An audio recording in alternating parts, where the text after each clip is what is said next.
mean, this is the second quarter of the year. By now, you should have at least one or two courses that you want to take to improve your life. It's not enough to ask, how are you? We've done that enough. The next thing we should be asking after the how are you is, what new thing are you learning? You must be a student wherever you are. I've said it before, if you are in a room and your voice is the loudest, something is wrong, except you're the instructor.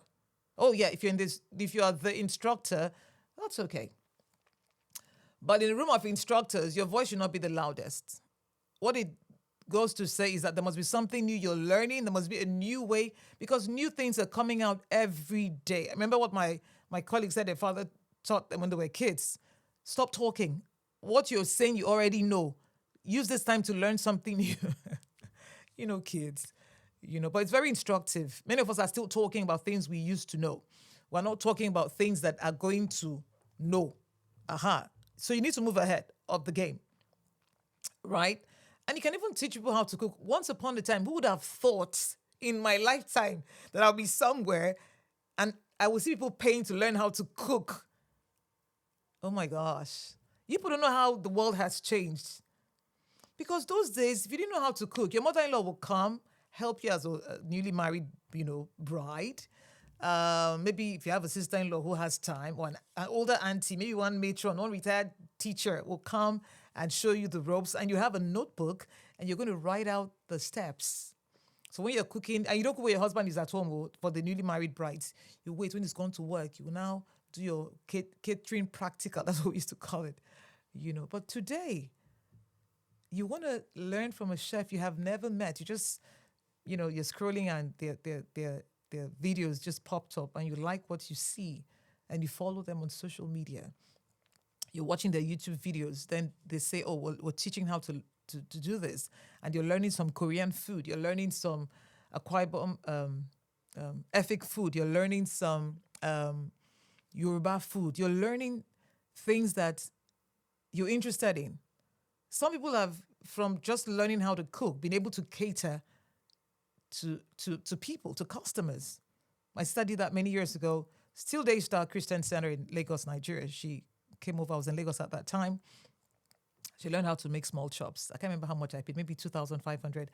The next week, after she returned to her base, she got a deal that I think it was like 30,000 naira that time. So how much did she pay? Oh, she had free accommodation, everything. But even if she had paid for accommodation for that week, was it a week or two? So it was an investment. It would have been an investment. If she had even borrowed the money to do that, it would have been a very good investment. And then look at the outcome. She made money, good money, just a week after she returned to her base. So auto repair, my goodness, mechanic. So with all the education people have and all that, when you get to a mechanic's workshop, you're humbled.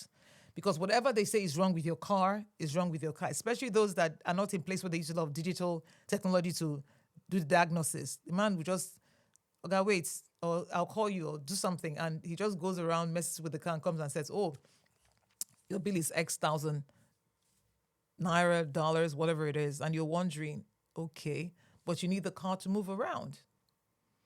So whatever form of auto mechanic, auto repair you want to do, there is money there anywhere in the world. Anywhere you see cars and people are driving cars, as an auto mechanic, you are the MVP. But you must know how to do your job. Okay, I'm not talking about the cunning ones. And then there are free and low cost ways to learn. We have the Knowledge Money University, and Emeka Nobis runs that in Nigeria, but it's online. That's what I'm talking about. You can learn from anywhere in the world. We have the YouTube University, we have Coursera, Udemy, Skillshare. Google has free certifications as well. The Google Digital Skills for Africa. You can also take advantage of those. And we know many people who were just doing the little something on the side, like a side hustle. And today they are big. I can't even start to mention them, but today they are big. Oh, let me cater to my family, just make cakes for birthdays. And before you know, a neighbor came, tasted the cake.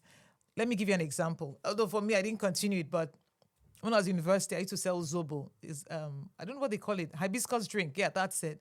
I'll go to the market, I'll buy a little bucket of the leaves or the flowers. I'll buy ginger, I'll buy pineapple, and I will cook. I learned it from someone who, was my roommate for a bit. So I moved to another room and I cooked it. I didn't like it to consume. I was not big on. I didn't like it. I could tolerate. I could go somewhere and take a drink, like a cup or two, but it's not something I would buy. I would never pay for a bottle of Zobo. I was no, no. That's no. Zobo is what they call it in Nigeria. Anyway, so I learned how to make Zobo, and I made it. And my roommates came and they tasted it, and they saw me when I was doing it. So it wasn't like, so like, was that, did you make this? I go, yes. No. You made it? No. I have tasted Zobo. I have never tasted a tastier Zobo in all my life. I'm like, okay. Because I wasn't big. I wasn't into Zobo. So I didn't know what they were saying. And that was how I started selling Zobo. I mean, people were coming from like hostels that were really far away, 1 a.m. Please, I'm just finishing from the library. There's no food. I'm so thirsty. Please. Some will come with their own containers to buy Zobo. It was just a lot until I traveled for a bit. I don't know what happened, maybe holiday. I traveled for a bit. By the time I returned, I didn't want to continue. And someone downstairs, I was on the 3rd floor at that time, someone on the 2nd floor had started selling Zobo. She was putting saccharin. And we hear these things, but we didn't know how it tasted. My roommate said, no, wait, let me go buy you some Zobo from downstairs. She goes downstairs, she buys the Zobo, she brings it upstairs. It was hard. Then I continued. I made a lot of money. I didn't know what money was. I didn't know the value of money. I didn't know what to do with money at that time, but I made a lot of money selling Zobo. And I had a fridge, so it was always chilled. So this girl next door says, oh, she's having her party. She needed that's how I started selling. She needed a keg full. It was like 4 liters. No, it was 10. The big one, 10 liters of Zobo. I made it and I gave it to her. And my roommates would always complain, no, it's too thick, it's too rich.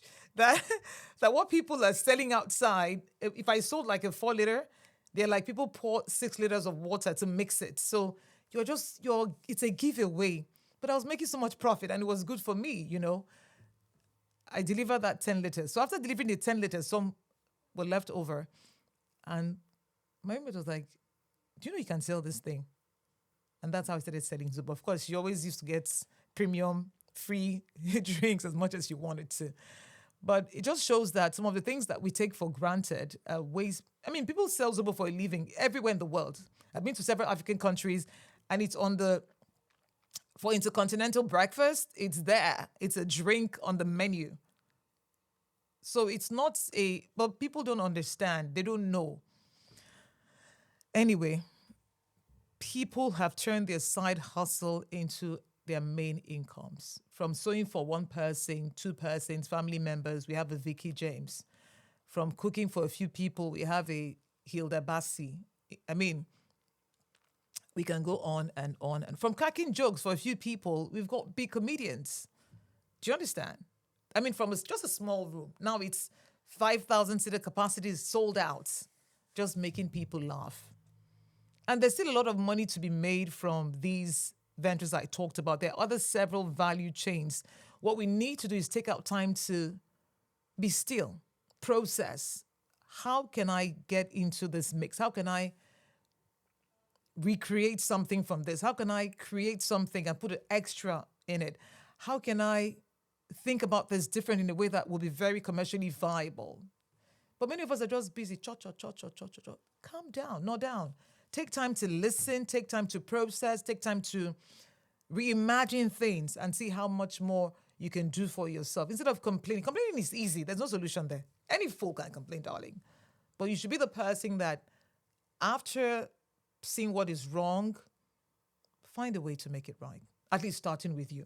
My name is Enoch Bevire. I'm on Twitter at Enigma City, Instagram Enigma City, Facebook Enigma City NG.